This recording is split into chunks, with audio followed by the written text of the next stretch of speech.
Hi, I'm Jesse Moss. And I'm Tony Gerber. And we're the directors of War Game, a documentary that's premiering at Sundance in the special screenings category. Like a lot of Americans, we're still trying to make sense of what happened on January 6, 2021 with the insurrection. And a little over a year ago, I found out that a veterans organization, Vet Voice, was going to conduct a very unusual war game simulation of the next insurrection, in which the U.S. military fragments and some members of the military throw their support behind the losing presidential candidate. And this struck me as a fascinating exercise, as a way to confront and think about the January 6th insurrection and what our political future is. And I immediately reached out to my friend and fellow director, Tony Gerber.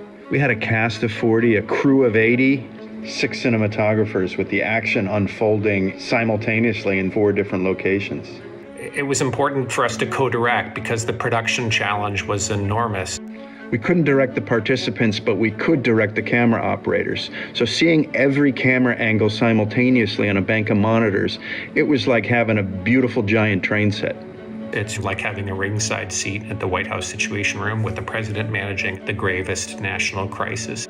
And the adrenaline rush of doing that kind of work is extraordinary.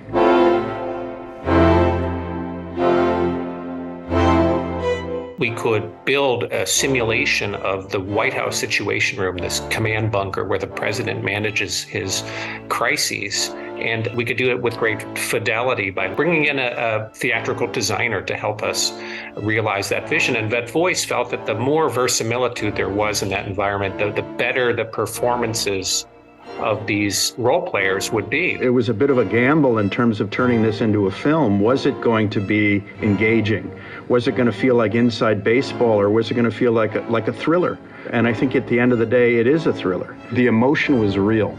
The fear was real. The passion and the stakes were all real. And although these are non-actors, not acting, there's an incredible truth to their performance. They know their roles because they've lived them.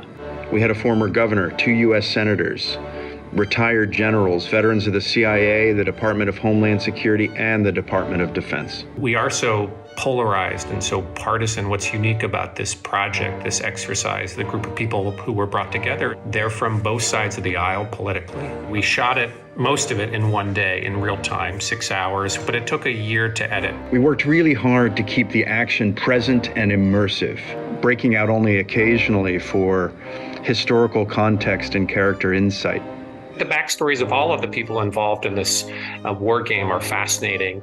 Many of them are military veterans. They're great patriots and really trying to save democracy. They see democracy as under threat. I think we're also traumatized by January 6, 2021 and the imagery of insurrectionists overrunning the Capitol. It's really hard to look at. And I think the power of this film is it provides another way of looking at where we are as a country and our divisions and our strengths too. It's a way of engaging with the trauma without looking directly at it. You know, in the end, the catharsis for both our role players and the audience is real. In that way, it's also like live theater. It's not complete until there's an audience in front of it. And it's going to be very exciting to hear the reaction of an audience to this film. Yeah, I can't wait.